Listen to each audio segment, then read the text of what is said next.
Hola, bienvenido de nuevo a Geeky Hub. Frente a mí ahora hay 8 valientes de Akaso, sin persistentes Markibas.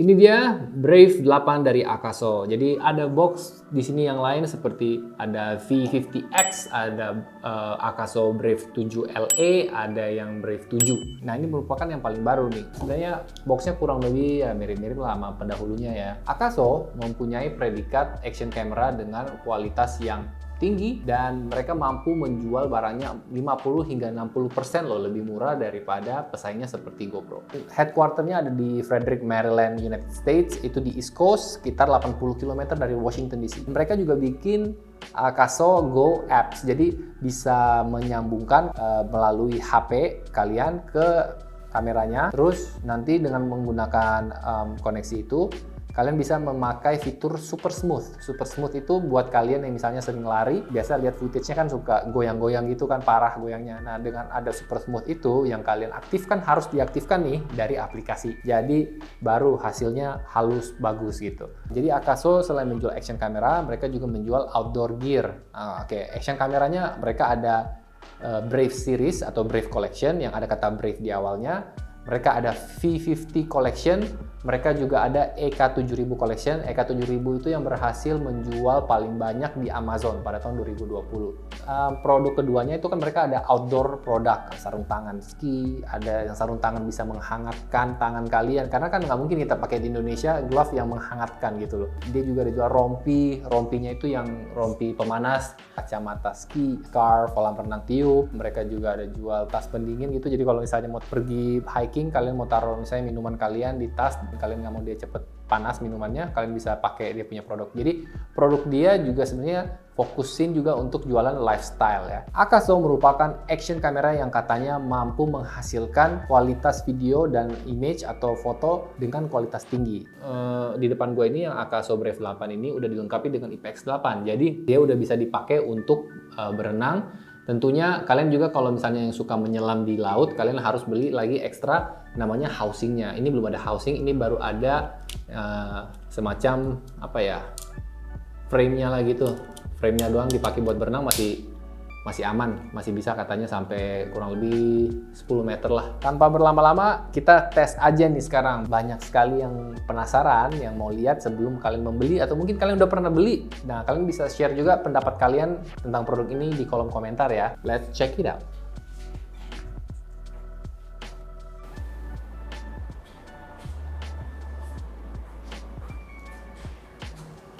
Sebelum kita tes nih Akaso Brave 8-nya, kita bisa unboxing dulu Akaso Brave 8 dan aksesoris-aksesorisnya. Oke, check it out. So, what's in the box? Oke, buat kalian yang udah membeli Brave 8, kalian akan mendapatkan tentu Akaso Brave 8-nya. Ada user manualnya, ada strapnya, ada mounting brackets-nya di sini, terus ada frame, ada remote, ada tempat buat ngecharge, ada kabel USB charge, ada baterai spare-nya. Oke, saya buka dulu.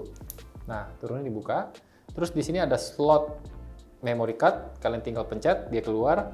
Pastikan untuk membeli yang grade U3. Nah, yang U3 nih. Masukin sampai ada suara klek gitu. Ya udah, kalian udah bisa tinggal langsung charge dan langsung ngerekam. Memory card yang bisa dipakai kapasitas maksimumnya adalah 512 GB. Jadi lumayan besar. Selain itu, kalau misalnya kalian sedang recording dan storage-nya sudah sampai 4 GB, video kalian akan berhenti dan akan dibikinin file baru lagi. Jadi dia bagi ke beberapa file, jadi per 3 menit gitu. Oke, jadi kalau kita slide dari atas ke bawah, di sini kita udah ada preferences, kita ada voice command, kita bisa pakai suara kita untuk memerintahkan atau mengoperasionalkan Akaso Brave 8 ini. Akaso Video Start. Nah, dia mulai merekam. Kalau kita mau berhenti, kita tinggal bilang Akaso Stop Video. Oke, dia akan berhenti. Akaso Take Photo. Oke, dia ambil foto. Akaso Power Off. Dia mati. Terus yang selanjutnya itu ada Wi-Fi. Terus ini ada tingkat terangnya layar belakangnya Akaso ini. Terus kita mau kunci layarnya bisa. Nah, kalau yang ini kan yang pojok kiri bawah itu yang tandanya kayak tanda panah terus ada buletan, itu namanya one key fast shooting. Artinya kalau misalnya kondisi Akaso dalam keadaan mati, terus kalian pencet ini, dia akan langsung menyala dan dia langsung merekam. Terus memory cardnya yang di sebelah kiri atas, kita bisa lihat memory cardnya masih ada berapa space-nya, terus sebelah kanan kita bisa lihat tinggal berapa sisa baterainya. Oke. Terus preferences ya di sini.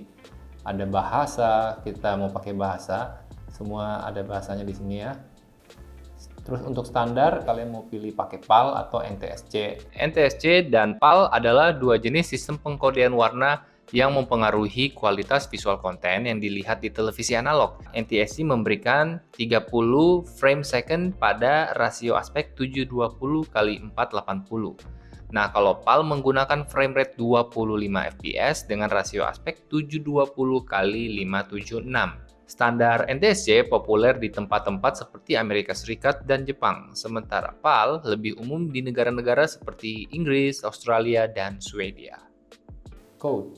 Ini kita pakai H.264, ada pilihan lainnya H.265. Wireless connection, connecting the device. Kalian kalau mau connect sama Akaso Go aplikasinya bisa ke sini. Oke, kamera informationnya di sini adalah passwordnya apa, terus WiFi band ada 5G atau 4.G. Oke, remote kita udah nyalakan, one click fast shooting. Bisa nyalakan dan matikan. Gyroscope itu stabilisasinya kita bisa matikan atau kita bisa nyalakan. General setting mengatur screen brightness atau tingkat terang screen-nya. Kita bisa pencet, ini sekarang 60%, kita bisa tambahin jadi 85%, saya suka di 60%. Untuk volume kita bisa tambahin di sini sampai 100%. Ada keytone, big-tone, ini kalau nyalain matiin itu dia ada suaranya. Kalau foto juga bisa ada suaranya. Auto power, jadi kalau misalnya 5 menit nggak dipakai dia akan mati sendiri, tapi kalau dia mati kalian tinggal tap 2 kali aja, layarnya dia akan nyala lagi. Oke. Screensavernya kita bisa per berapa menit maunya muncul, waktu dan tanggal, date stamp, formatting, format SD card. Kalau kalian mau format ulang, pastikan udah pindahin datanya ya ke komputer. Kita mau factory reset juga bisa di sini. Voice control, nah ini kita bisa tinggal perintahkan pakai kalimat seperti yang ada tertulis di sini dalam bahasa Inggris. Ini about camera informationnya. Akaso Brave 8 ini dilengkapi dengan front and back screen. Untuk front screen-nya itu ukurannya 1,4 inch, untuk back-nya itu 2 inch. Selanjutnya untuk Wi-Fi udah 2,4 GHz atau 5 GHz. Dari image sensor Sony IMX586 tipe CMOS dengan ukuran setengah inch, chipsetnya Ambarella H22. Video resolusinya akan saya tampilkan di layar, teman-teman bisa baca di sini. Jadi dia udah ada image stabilization-nya atau AIS, Electronic Image Stabilization. Oke, jadi sebelum kita tes Akaso Brave 8 ini, gue pengen download dulu aplikasi Akaso Go yang katanya bisa di-connect ke Android dan iOS. Oke, jadi ini gue barusan abis download ya. Sekarang gue settingin dulu. Nah, jadi pertama kita pencet device, ada tulisan add new device di paling atas. Tentu kita harus nyalain dulu nih Brave 8-nya. Kita nyalain, kalau kita udah nyalain nanti dia akan ada lambang Akaso-nya nyala. Oke, pertama-tama kita turunin ini dan kita pastikan Wi-Fi-nya nyala. Sekarang kita add new device. Di add new device ini ada banyak pilihan Akaso. Kita scroll ke paling bawah, ada Brave 8 yang paling baru nih. Oke, habis itu kita pencet. Dia bilang nyalain location service. Jadi kita nyalain location service. Kita nyalakan. Oke, Bluetooth juga nyalakan. Udah. Sekarang kita lihat dia ada ngebaca. Ini dekat sini ada Brave 8. Oke, kita connect dia. Connect-nya juga lumayan lama ya, nggak langsung gitu. Oke, dia keluar ada begini, device to use with Akaso Go, tapi tombol connect-nya nggak bisa nyala, nggak bisa dipencet. Jadi kita tunggu lagi. Perangkat yang digunakan ini adalah Xiaomi Redmi Note 7. Dan kayaknya sih ya, ini nggak bisa connect. Jadi dia ada tulisan di sini, no devices found, make sure devices are turned on and available to connect. Jadi ini udah on, Bluetooth udah nyala semua, tapi sayangnya nggak bisa. Dan gua nggak tahu ini mungkin dari softwarenya mereka memang Akaso masih belum terlalu optimal ya. Jadi untuk fitur super smoothnya gua nggak bisa nyalain karena dari HP gua nggak bisa connect. Mungkin buat kalian yang pengguna iOS, kalian bisa coba. Sepertinya udah bisa di-connect ya. Jadi untuk menjaga supaya lebih stabil videonya, gue udah nyalain pakai namanya gyroscope. Ya, kita tes dulu sekarang kalau gitu. Berarti untuk aplikasinya fail, gagal untuk connect. Sayang sekali. Kita uninstall juga deh langsung ya. Let's go.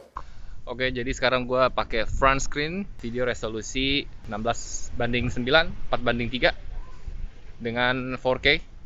Dan ini suaranya, suara tanpa menggunakan external microphone. Ini hanya menggunakan internal microphone dari Akaso. Dan jadi kalau kita sedang ngevlog kayak gini, kita cuma bisa menggunakan front screen-nya. Kita nggak bisa bersamaan langsung, misalnya kita puter, kita mau lihat back screen-nya nggak bisa. Karena dia cuma bisa satu persatu aja screen-nya. Jadi kalau misalnya kita mau ganti ke yang belakang, kita harus stop dulu videonya.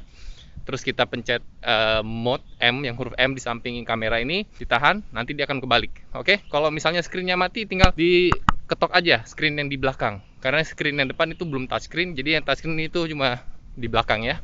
Mudah-mudahan suara saya terdengar dengan jelas karena saya menggunakan masker saat ini.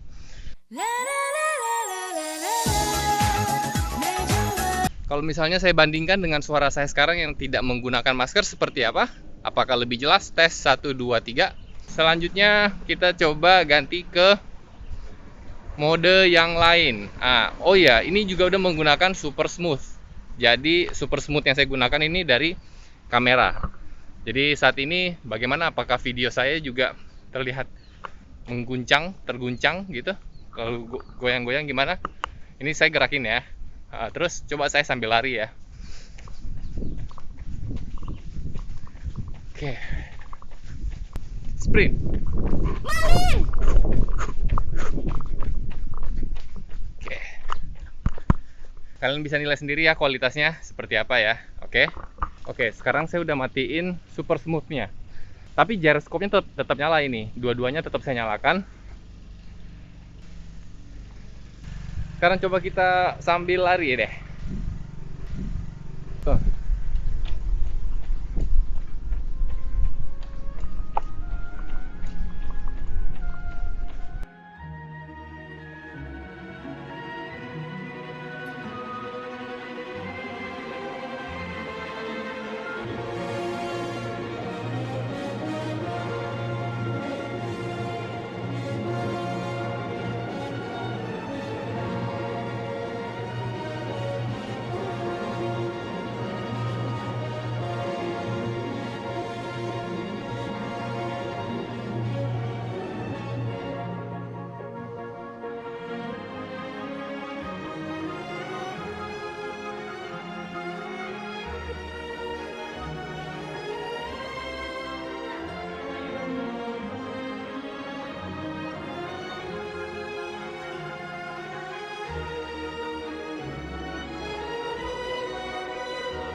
Bagaimana pendapat gua setelah menggunakan Akaso Brave 8? Habis gua pakai lari, jalan ya. Untuk fitur super smoothnya itu sangat membantu sebenarnya untuk memberikan hasil yang lebih bagus. Jadi kalian bisa lihat sendiri, kalau misalnya saya tidak menggunakan super smooth itu nggak stabil kameranya, footage-nya. Tapi kalau misalnya pakai super smooth, dia jauh lebih stabil karena di crop. Kalau kalian bisa bandingkan, jadi kalau misalnya kalian sudah merekam menggunakan super smooth, ini catatan juga ya buat kalian yang akan menggunakan Akaso Brave 8, nyalakan super smooth dari kamera kalian. Udah, kalian rekam, habis itu kalian ekspor, mau ekspor ke PC. Nah, sebelum ekspor ke PC itu, kalian nyalakan dulu aplikasi Akaso Go. Nah, Akaso Go nanti kan ada, dia akan sync gitu. Dia bisa lihat, oh ini footage terakhir yang belum kalian hapus. Nah, ketika kalian mau pindahin ke PC, kalian ekspor dari aplikasi ini, dia akan tanya, kalian mau ekspor standar atau kalian mau ekspor pakai super smooth lagi. Jadi 2 kali super smooth. Nah, jadi kalau kalian super smooth, hasil gambarnya akan udah di crop dan dia akan lebih stabil juga dibandingkan sama sekali tidak menggunakan super smooth. Jadi kalau misalnya kalian pakainya super smooth itu ketika sedang bergerak, berjalan, berlari, atau naik sepeda, atau naik skuter, naik motor. Dari user experience gua nih, pertama, Android gua nggak bisa connect, jadi gua harus pakai iOS. Oke, iOS pun sendiri user experience gua cukup lama untuk mendownload footage ini. Jadi footage yang sudah diekspor dan akan dimasukkan ke foldernya di HP Apple itu mau makan waktu cukup lama sebenarnya. Ada mungkin makan hampir 5 menit lebih. Memang kita tidak bisa membandingkan ini dengan GoPro ya teman-teman ya. Karena ya beda dari segi harganya itu memang range-nya udah beda, speknya pun udah beda sebenarnya. Mungkin kita bisa bandingkan dari segi harga nih, GoPro 8 deh. Jadi sama-sama di range 4 jutaan. Yang ini mungkin 4,4, 4,5. Kalau tambah 200.000 atau 300.000, kalian udah bisa dapat GoPro 8. Jadi 4,7, 4,8 udah bisa dapat ya. Nah, tapi pertimbangannya lagi adalah ini udah dilengkapi dengan banyak sekali aksesoris ya. Aksesorisnya ini udah memungkinkan kalian untuk menggunakannya ketika kalian sedang berkendaraan sepeda atau sedang sama keluarga naik sepeda, itu bisa taruh di handlebarnya, taruh di helm. Sedangkan yang GoPro itu harus beli lagi aksesoris tambahannya. Dari segi quality videonya, selama ini dipakai untuk kegiatan outdoor dengan pencahayaan matahari yang udah oke. Ini sih udah bagus menurut gua ya. Segi kualitas gambar atau videonya itu agak flat, audionya pun cukup lah untuk secara stereo gue rasa udah cukup sih. Memang di luar sana banyak yang juga bilang kayaknya masih agak terkompres suaranya, tapi kalau berdasarkan pengalaman yang kemarin gue pakai, gue sih cukup puas lah. Mungkin terkompres sedikit banyak itu karena kemarin gue lagi di tempat yang nggak terlalu rame kendaraan, jadi dia nggak terlalu berusaha untuk memblocking suara ambience-nya. Kalau misalnya gue rekam di tempat yang lebih, ya pokoknya banyak kendaraan deh lewat, dia akan lebih berusaha untuk mengurangi noise atau ambient sound-nya sehingga mungkin ngefek ke suara gue lebih flat atau lebih terkompres ya. Kalau dari segi kualitas gambar sih, kalau kalian ngerti post production, kalian ngerti color grading dan kalian sedang belajar nih color grading, sebenarnya ini bisa buat kalian latihan juga karena image yang dihasilkan memang lebih flat aja dikit, tapi gue tipikal yang suka untuk melakukan color grading, jadi gue suka aja. Jadi tergantung preferensi kalian masing-masing aja nih. Setiap orang beda-beda kan. Kalau kalian mau yang langsung tanpa harus dieditin lagi color grading ya mungkin kalian tinggal tambah lagi duit dikit. Akaso ini udah oke banget hardware-nya, hanya di software-nya aja nih yang masih harus diperbaiki. Kalau dari segi baterai life pun juga sebenarnya kalian harus selalu bawa spare-nya karena ini cepet habis. Tadi waktu gue coba ekspor ke iPhone, posisinya masih mungkin sekitar 80%, tapi pada saat proses ekspornya itu terjadi, itu langsung memakan baterainya 50%, jadi langsung low bat dan dia cepat panas. Semua kamera action rata-rata cepat panas lah, GoPro juga sama. Oke, jadi segi slow motion, time lapse, semua fiturnya udah kurang lebih sama deh sama GoPro, hanya tinggal perlu tingkatkan dari segi software dan aplikasi dan user experience-nya aja, dari situ aja. Dari overall ini, gue mungkin bisa memberikan nilai 7 sampai 7,5 dari 10 ya. Gue cukup rekomendasi produk ini dan tidak menutup kemungkinan juga buat kalian yang misalnya masih pemula, masih mau banyak eksperimen dengan footage kalian, belajar sinematografi dan lain-lain, kalian bisa mempertimbangkan membeli produk ini. Cukup dari gua, dan nanti kita ketemu lagi di video selanjutnya yang gua akan ngebahas tentang Brave 7 LE dan V50X. Oke, see you guys!